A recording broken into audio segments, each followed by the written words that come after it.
Primeiro livro de Reis, capítulo de número 21, do versículo 1 até o versículo de número 16. Amém? Diz assim, que tem por título: Nabote recusa vender a sua vinha a Acabe. Amém? Diz assim: sucedeu depois disto o seguinte, que Nabote, o jezreelita, possuía uma vinha ao lado do palácio que Acabe, rei de Samaria, tinha em Jezreel. E disse Acabe a Nabote: dai-me a tua vinha para que me sirva de horta, pois está perto ao lado da minha casa. Dar-te-ei por ela outra melhor, ou, se for do teu agrado, dar-te-ei em dinheiro o que ela vale. Amém? Versículo 3, agora é com você. 1, 2, 3, bem alto.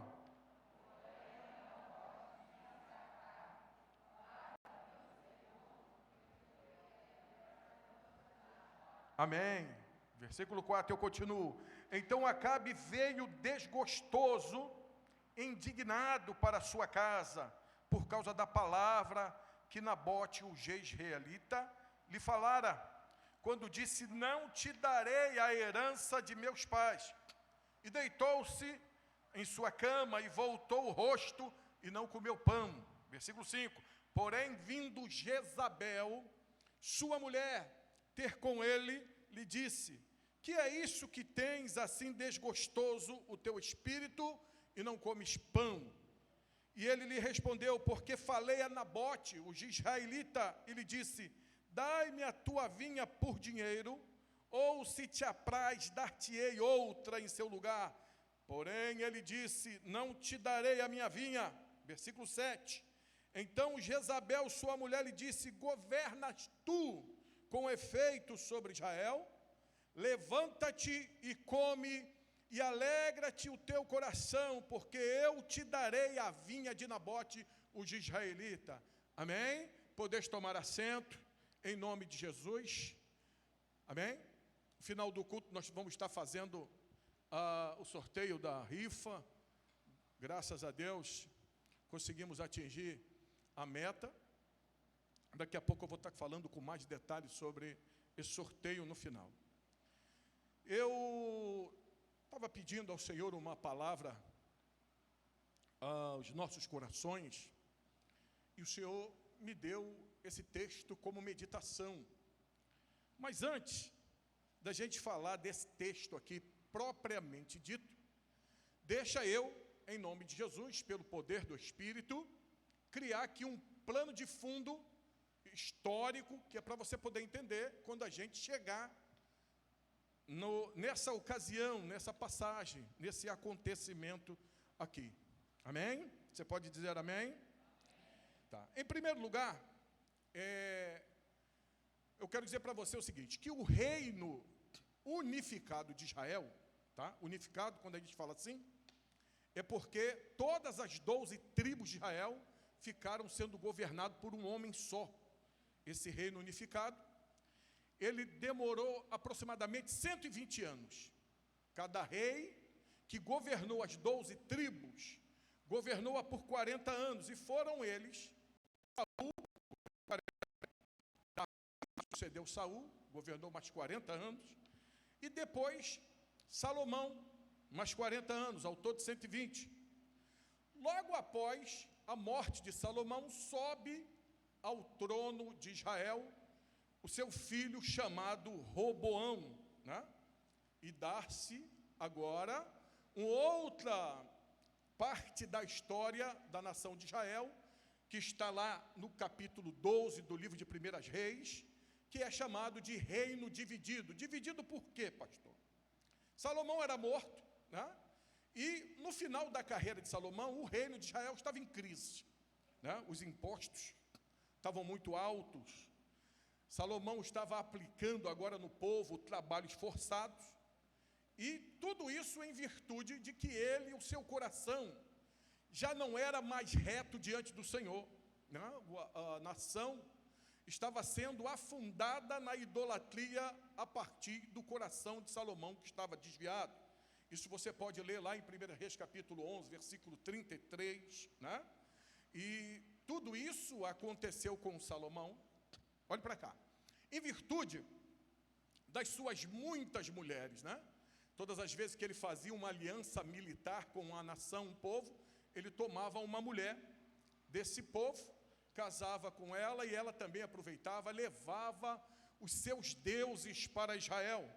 De modo que Salomão, que começou tão bem, que teve um sonho na presença de Deus, que Deus falou com ele, e o Senhor deu a ele sabedoria como nenhum outro homem na face da terra teve e nunca terá, tá? Esse Salomão aí, por incrível que pareça, os seus últimos dias foram dias muito complicados, mas mesmo assim, eu ainda acredito na salvação dele pelo que ele escreveu, principalmente no livro da sua velhice, que foi o livro de Eclesiastes, tá? Ele diz lá que tudo que ele tinha na vida era vaidade, né? E eu tenho para mim que ele chegou à conclusão de que realmente era correr atrás do vento. E é interessante que as muitas mulheres, Salomão, o fizeram pecar, levaram os seus deuses, vários deuses, e você lê aí a lista no capítulo de número 11, e no capítulo de 11, né?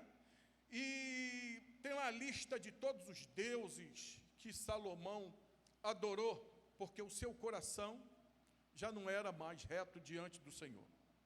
É interessante que ele agora é morto, e seu filho, Roboão, sobe ao trono, não é verdade? Lá em 1 Reis, capítulo 12, já no capítulo 12, a Bíblia vai dizer que Jeroboão reúne todas as tribos de Israel e vão lá no palácio ter com Roboão para pedir que eles ali pudessem aliviar a carga do povo, né? E desfizesse tudo aquilo que o seu pai Salomão havia feito, que estava causando muita dificuldade entre o povo, né? E você conhece muito bem a história, eu quero encurtar.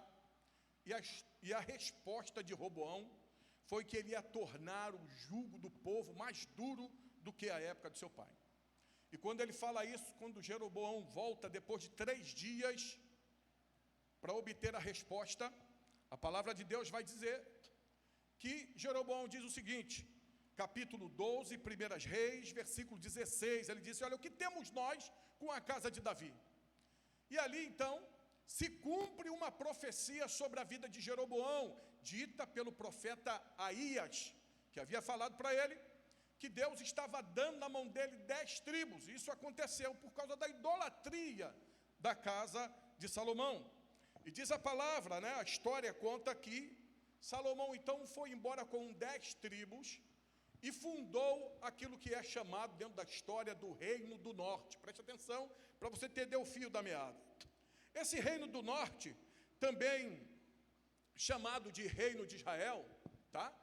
Se estabeleceu ao norte da terra da Palestina, e é interessante que Roboão começa a reinar lá no norte, e ele faz como sua capital a cidade de Samaria, faz lá o seu palácio, a sua morada, mas ele certa vez temendo com que o povo descesse para o Reino do Sul, porque no Reino do Sul estava a tribo de Judá e de Benjamim, e lá no Reino de Judá estava a cidade de Jerusalém, e em Jerusalém estava o templo do Senhor, o templo de adoração, e ele temendo então, com que o povo descesse do Reino do Norte, fosse ter com Roboão, a Bíblia vai dizer que ele então pega e tem uma ideia maquiavélica, uma ideia satânica. Ele então pega e coloca um bezerro de ouro na divisa entre o Reino do Norte e o Reino do Sul, e coloca mais acima, mais ao norte da terra dele, lá no território de Dan, ele coloca então outro bezerro de ouro. O primeiro bezerro de ouro que ele coloca na divisa entre o Reino do Sul e o Reino do Norte, ele estabeleceu na cidade de Betel, colocou ali. E quando ele faz isso, irmão, ele então acaba de afundar as tribos do norte na idolatria. O povo começa a adorar diversos ídolos, né?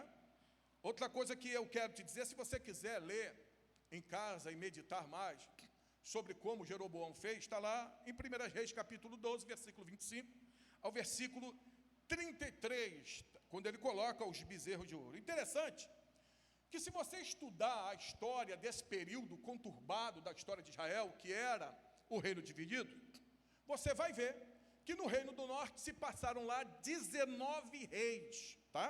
O primeiro rei, Jeroboão, né? E é interessante que todos esses reis, eles eram de várias tribos, e todos os reis que passaram na tribo do norte foram idólatras, né?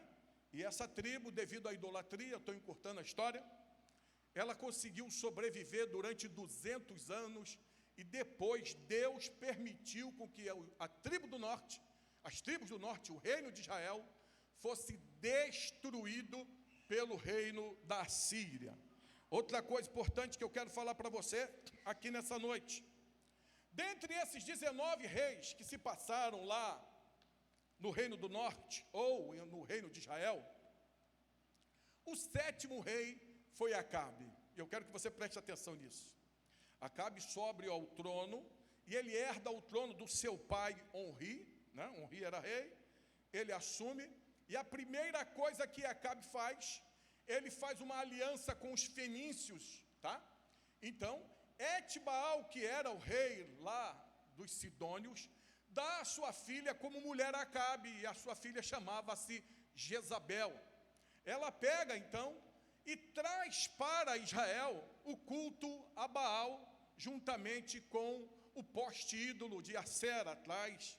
Todo mundo lá vem para a terra de Israel, e é interessante que junto com ela traz todos os profetas, todos os sacerdotes do culto a Baal. Se a coisa já estava difícil, a coisa ficou mais difícil ainda, mais complicada, né? O povo começou a cair dentro da idolatria, mas no meio da rebeldia, no meio da crise, no meio da idolatria, Deus tem sempre os seus fiéis, amém? Onde estão os fiéis de Deus aqui nessa noite? Levanta a sua mão e dá glória ao nome do Senhor. Você pode glorificar a Deus? Então ele pega e casa com Jezabel, e é interessante que ele passa a ser um fantoche na mão daquela mulher, né? Uma mulher maquiavélica, uma mulher tão terrível, que o próprio tempo não dá para falar aqui de toda a sua obra, mas ela é lembrada lá em Apocalipse como alguém que perverteu o povo de Deus, né? É lembrada lá em Apocalipse como alguém, as suas práticas estavam sendo vistas até mesmo nas próprias igrejas, de afundar o povo na idolatria, no pecado, na imoralidade. Deus faz menção a ela lá no livro de Apocalipse. É interessante que, se você quiser saber do resumo de todo o reinado de Acabe em Israel, você abra a sua Bíblia depois em casa, ou anote, em 1 Reis capítulo 16, versículo 30, que diz: fez Acabe o que era mal perante o Senhor, mais do que todos antes dele. No versículo 31 e 33 da mesma passagem que eu citei, está lá os pecados que ele cometeu. O Senhor está relatando aqui, quando diz que ele andou nos pecados de Jeroboão. Qual eram os pecados de Jeroboão que Acabe conseguiu andar? Simplesmente, ele adorou os bezerros de ouro que Jeroboão havia colocado em Betel e em Dan. Outro pecado que é citado aqui, ele diz aqui: também tomou por mulher a Etbaal. Etbaal era o rei dos sidônios e era sacerdote do culto a Baal lá na Fenícia. Terceiro pecado ainda, ele diz que ele foi e serviu a Baal e o adorou. Quarto pecado, que ele levantou um altar a Baal e também fez um poste ídolo. Quando o povo cai na idolatria, aqui no reinado de Acabe, o que Deus faz? 1 Reis capítulo 17, versículo 1, Deus tinha um profeta que era um tremendo do homem de Deus, e o seu nome era Elias, né? A Bíblia diz que Deus usa Elias, e Elias então diz: olha, que o céu iria se cerrar, Deus iria fechar a porta e não ia chover em Israel durante 3 anos e meio. E por que Deus resolve fazer isso? A resposta para isso aqui está na mesma situação quando Deus envia 10 pragas no Egito. Eu não sei se você já estudou essas passagens lá, o porquê que Deus mandou 10 pragas e porquê que Deus resolve fechar o céu. As 10 pragas foram enviadas no Egito por causa dos deuses, né? Os egípcios, eles eram politeístas e eles tinham um Deus para tudo. E Deus envia as 10 pragas como punição para mostrar para os egípcios que aqueles 10 deuses que eles adoravam, né? Que eles diziam ser Senhor, de tudo que eles, na verdade, recebem como castigo, não era praticamente nada, porque só o Senhor é Deus. Você pode levantar a sua mão e dizer, só o Senhor é Deus? E Deus resolve fechar aqui o céu, né, e não dar chuva sobre a terra, porque a adoração a Baal, Acabe faz uma aliança terrível, e o povo todo praticamente cai na idolatria. Deus resolve fechar o céu, por quê? Porque Baal era tido como o Deus da colheita, o Deus da chuva. E o profeta iria dizer o seguinte, então tá, se Baal é alguma coisa, eu vou fazer o seguinte, olha, conforme a palavra, a minha palavra, né, o Senhor vai fechar o céu durante 3 anos e 6 meses, ficou sem chover. Na verdade, só porque o povo não tinha mais o coração voltado para adorar ao Senhor. Aí nós chegamos aqui no capítulo 22, que eu queria que você prestasse atenção para você poder entender.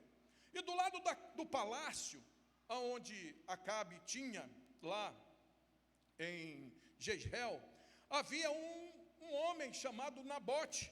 Está falando dele no capítulo 21. Diz a Bíblia que ele tinha uma vinha do lado do palácio, né?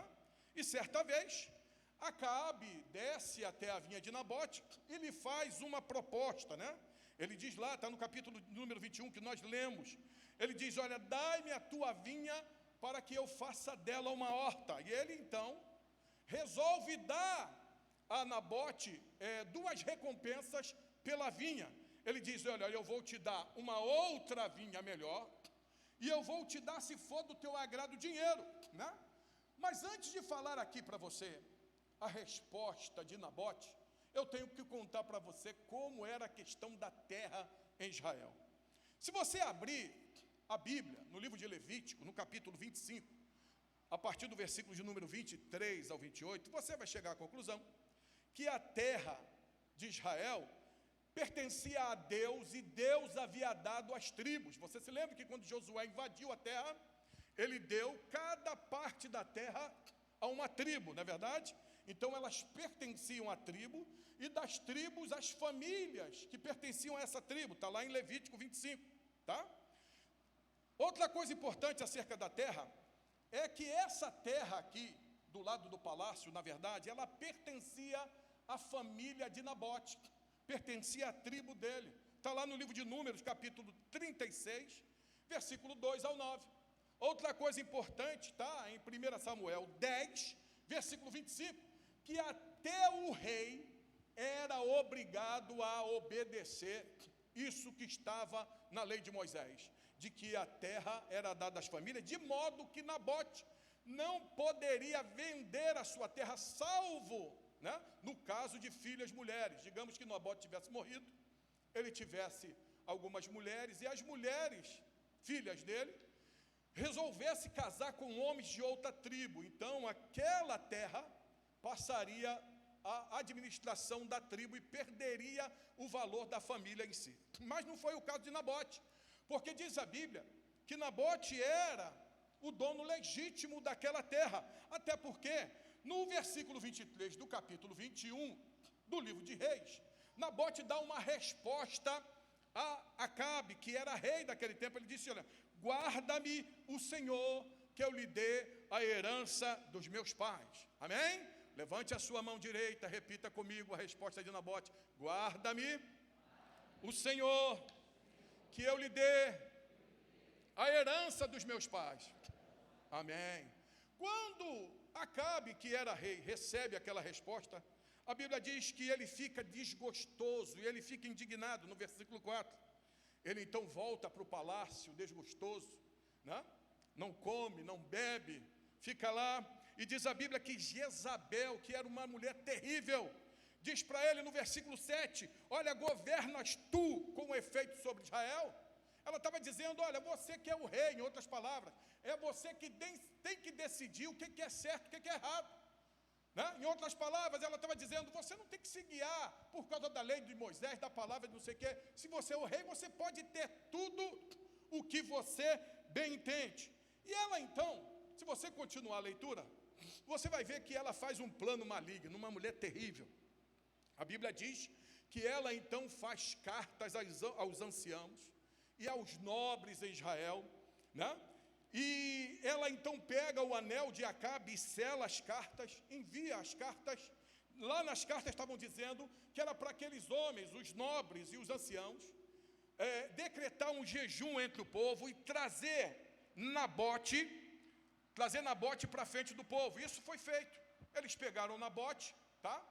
Trouxeram Nabote para junto do povo, para frente do povo, e arrumaram 2 homens malignos para poder acusar a Nabote de 2 coisas aí. No versículo 10, a acusação está lá. Eles disseram que viram Nabote blasfemar contra Deus. Segunda acusação, eles disseram que viram Nabote blasfemar contra o rei, não é isso? E quando eles falam isso, a assembleia ali reunida junto com o povo, admite que realmente Nabote, tudo debaixo de mentira, de testemunha falsa, admite que Nabote havia feito aquele pecado, e ele é levado, segundo a orientação do livro de Levítico, para fora da cidade, e ele morre apedrejado. Pasme você, lá no livro de 2 Reis, no capítulo 9, versículo 26, a Bíblia diz que não foi só Nabote que foi apedrejado, foi ele e seus filhos, mataram toda a família de Nabote, apedrejada. Um homem morreu inocente, justo, né? E quando Nabote é morto, Jezabel, no versículo 15, ela vai até, então, Acabe e diz, olha, Nabote é morto, levanta-te e toma posse da vinha de Nabote, que Nabote recusou te dar por dinheiro, pois Nabote já não vive e era morto, diz o texto sagrado. Quando isso acontece, Acabe então desce, toma posse, a princípio, dos bens que eram de Nabote. E ele pensa em si que iria ficar ileso, ia sair sem culpa nenhuma, que o que ele tinha visto, que ele tinha feito, né, iria ficar baseado dentro da mentira. Mas diz a Bíblia Sagrada que o Deus que nós servimos tem os olhos como chama de fogo, e é Deus de verdade, Deus de justiça, e peleja por aqueles que lhe adoram e lhe servem. Você crê nessa noite? Você pode aplaudir o nome do Senhor? Diz a palavra, continuando o texto, diz a Bíblia então, que Deus usa o profeta Elias. Meu irmão, e quando Elias encontra Nabote, diz para ele, olha, no mesmo lugar em que tu derramaste o sangue de um homem inocente, vai ser derramado o teu também, tá? Aonde você derramou o sangue de Nabote, os cães vão lamber o seu sangue, né? E quando Acabe recebe essa profecia de Elias, a Bíblia diz então que ele vai e se humilha diante de Deus. Ele se veste de pano de saco, coloca cinza, né? E fica no seu palácio assim, muito contristado. E Deus, que é rico em misericórdia, até essa semana, eu estava conversando com a minha esposa, estava dizendo para ela, meu Deus, às vezes a gente que é meramente mortal, né? A gente que lê a Bíblia, a gente que gosta da palavra de Deus, a gente não consegue entender na realidade, na íntegra, na profundidade, o grande amor de Deus e a sua grande misericórdia, né? Depois que tudo que Nabote havia feito, Deus tomou Elias, porque viu que ele se humilhava, e disse para Elias, você vai lá e fala para Acabe, que eu vou trazer o mal, mas não vai ser nos dias dele, mas vou cobrar isso tudo nos dias do seu filho. E depois, se você quiser continuar a história, isso acontece com Jeú. Jeú mata toda a família de Acabe. Ele descobre uma cidade onde estavam 70 filhos de Acabe e manda com que os nobres daquela cidade cortem a cabeça de todos eles e colocam no cesto e enviem. e coloque na entrada da cidade para servir de lição. E Jeú faz uma verdadeira carnificina, e a palavra do profeta Elias se cumpre. Mas eu quero parar aqui, né, e pegar essa questão de que Nabote, na realidade, ele preferiu morrer. Ele preferiu, né, morrer do que vender a herança dos seus pais. E eu quero pegar essa resposta aqui de Nabote e traçar um paralelo com as nossas vidas como os crentes, como servo de Deus, porque assim como Nabote, nós também precisamos guardar a nossa vinha, não é verdade? Guardar a herança dos nossos pais. Sabe por quê? Porque temos um adversário, nós temos inimigos que desejam a todo tempo fazer com que nós venhamos a perder as nossas heranças. Talvez você possa perguntar assim, mas pastor, qual é a herança que eu como crente tenho em Cristo Jesus? E qual é a minha herança? Eu vou te dar aqui uma pequena lista das suas heranças. Você que aceitou Jesus como Salvador, né? Você que tem a vinha de Deus sobre a tua vida, tem uma relação pequena aqui.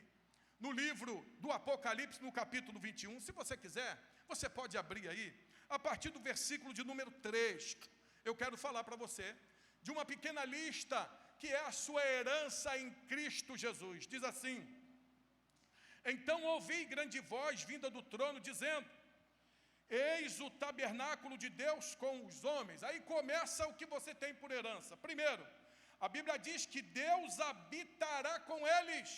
Amém? Segunda herança que você tem em Cristo Jesus. A Bíblia diz que nós seremos povos de Deus, nós seremos propriedade exclusiva de Deus. Você pode dar glórias ao nome do Senhor? Terceira herança, a Bíblia diz que Deus mesmo estará com eles, amém? Você crê nisso? Diga amém. Quarta herança, a Bíblia diz no versículo 4, que o Senhor há de enxugar dos nossos olhos toda a lágrima. Você imagina todo o sofrimento que passamos, toda a angústia, né? Agora, essa semana, eu recebi um vídeo, me enviaram um vídeo para me ver, e que eu fiquei assim muito contristado, né? Eu tentei imaginar o que o rapaz que estava nesse vídeo estava pensando no momento. Era um vídeo de uma estação de trem, não sei quem foi que viu. Alguém aqui viu esse vídeo? Na estação de trem, ele vem passando na estação de trem, e a estação estava vazia, né? E ele estava andando normal, como se uma pessoa que não tivesse problema nenhum. Uma pessoa que não estava angustiada, né? Estava até balançando as mãos, olhando para o lado, olhando para o outro. Ele pega assim, daqui a pouco ele olha para a direita e vê um trem vindo, irmão. Sabe o que ele faz? Ele não se joga no trilho, não. Ele pega e deita na estação e coloca a cabeça dele para fora. Ou seja, ele agarra assim, joga a cabeça para fora, né? E ele olha assim para o lado, e daqui a pouco o trem vem e sai arrastando o corpo dele. Eu tenho para mim que até parte do corpo foi dilacerado, uma cena muito triste. Eu fico imaginando que nós vivemos em um mundo de tristeza, um mundo de angústia, né? Jesus disse que no mundo nós teríamos aflições, então você e eu, e todas as pessoas têm aflições na carne, não é verdade? Nós temos aflições emocionais, não é verdade? Nós temos aflições espirituais. A luta do crente é uma luta muito grande.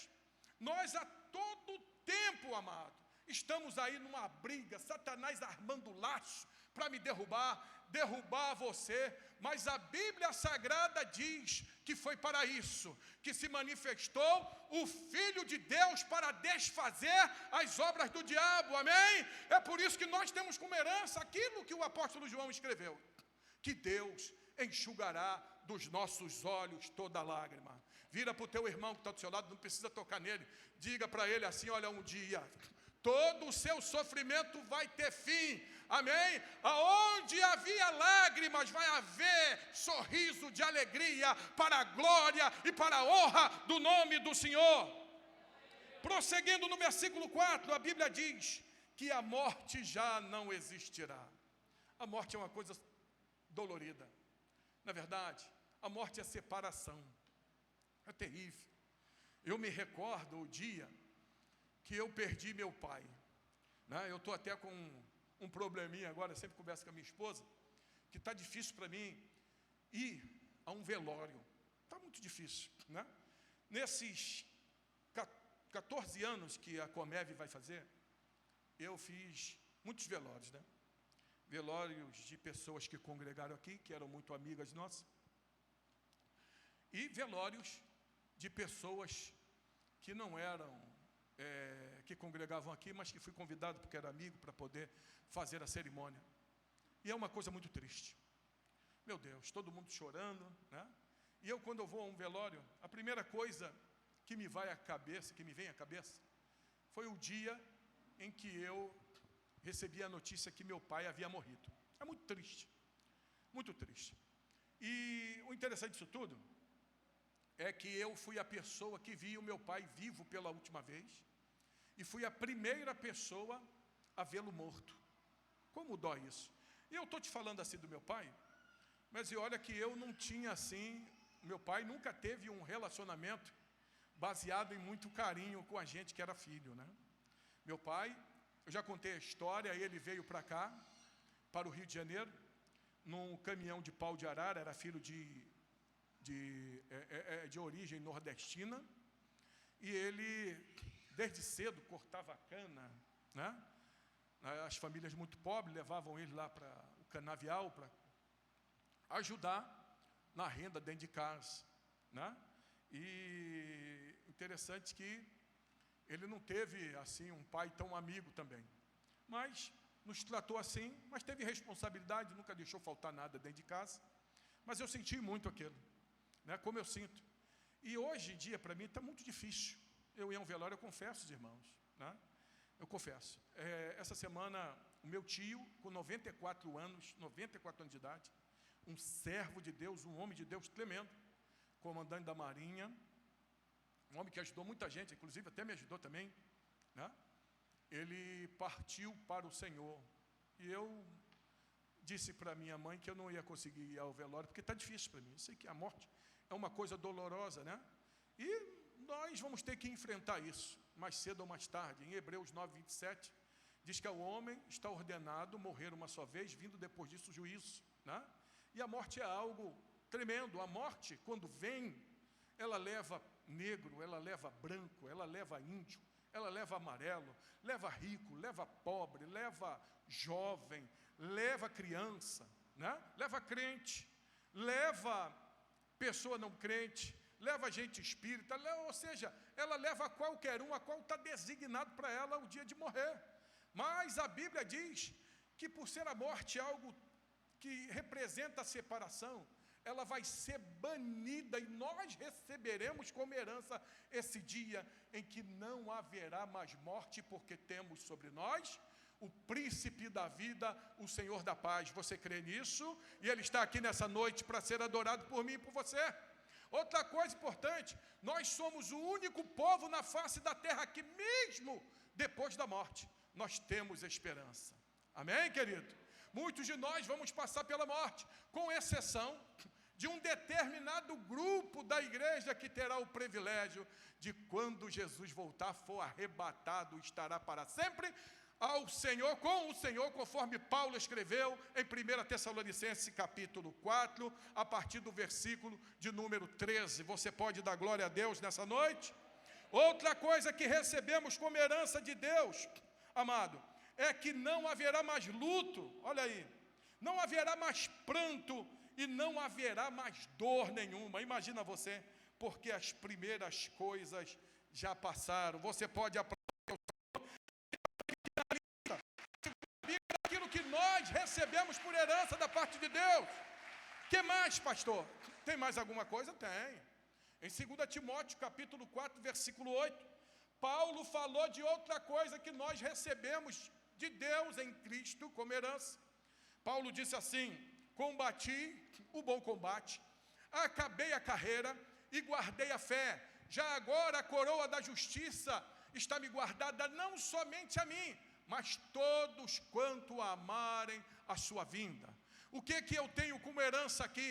A Bíblia diz que Deus há de nos coroar, de nos premiar como vitoriosos, nos dando uma coroa. Amém, amado? E é interessante que Deus nos faz um alerta muito grande. Ele diz assim: guarda o que tu tens, para que ninguém tome a tua coroa. Nós estamos vivendo um tempo de secularismo.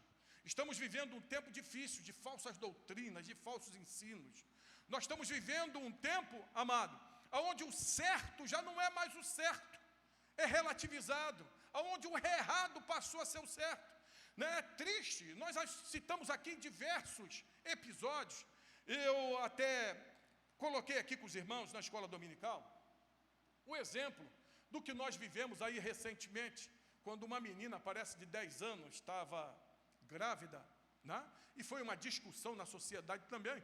E eu vi crente eu vi com meus olhos crentes nas redes sociais defendendo que a menina fizesse aborto. Eu falei: ué, meu Deus, mas peraí, que Deus é esse que nós estamos servindo? E qual é a nossa Bíblia e a palavra de Deus, quando quem pode dar a vida e tirar a vida é o Senhor? Que o aborto é uma prática terrível, uma prática de assassinato, né?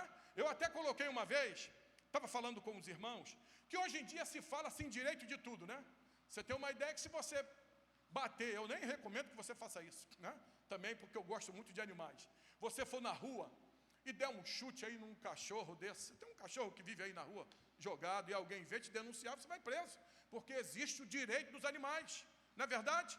E o único que não tem direito é o feto, não é verdade? Então eu vi gente defendendo e eu fiquei assim: meu Deus, o que está havendo com o povo de Deus, né? Você quer ser perseguido?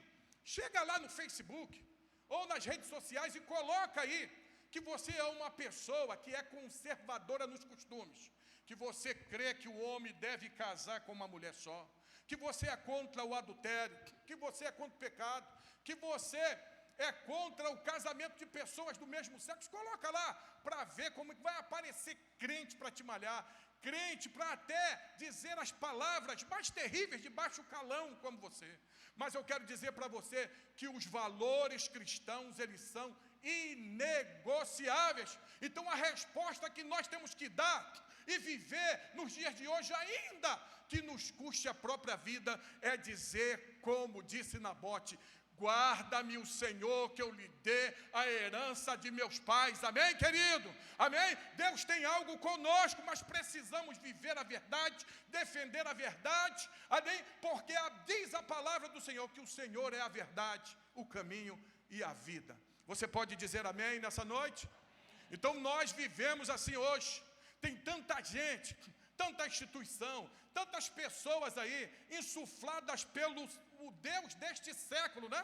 Vamos botar pelo Acabe de hoje, que quer tomar a nossa herança, quer com que nós venhamos vender a herança dos nossos pais, né? Mas nós precisamos ter posição firme. Sabe por quê?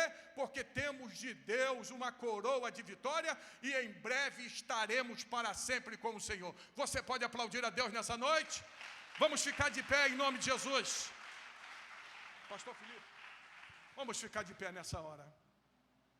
Eu quero celebrar a Deus com você, agradecer a Deus por tudo que o Senhor tem feito na nossa vida. Nabote perdeu a sua vida, mas um dia nós vamos encontrá-lo, né? Nós vamos chegar no céu e dizer assim: poxa, Nabote, deixa eu te dar um abraço, cara. Não é verdade? Deixa eu te dar um abraço, porque você não se vendeu. Vira para o teu irmão e diga aí: não se venda. Permaneça crente. Ainda que o mundo todo seja destruído, ainda que o mundo todo se afunde no pecado, mas você é de Deus, você é de Cristo. Ainda que você seja perseguido no seu trabalho, dentro da sua casa, dentro da sua família, na sua rua, podem falar impropérios de você, podem xingar você, podem dizer o que você é, podem até fazer, arquitetar o mal contra ti, mas permaneça fiel àquele que te chamou, aquele que te arregimentou para a guerra, é o Senhor dos exércitos. A Bíblia diz que nós fomos comprados por um alto e sublime preço. Agora glorificai a Deus no vosso corpo. Você crê nisso? Levante a sua mão para adorar a Ele nessa noite. Ele está aqui nesse lugar. Livre-me. Levante a sua mão e diga assim: guarde-me o Senhor, de que eu lhe dê a herança dos meus pais. Pode louvar.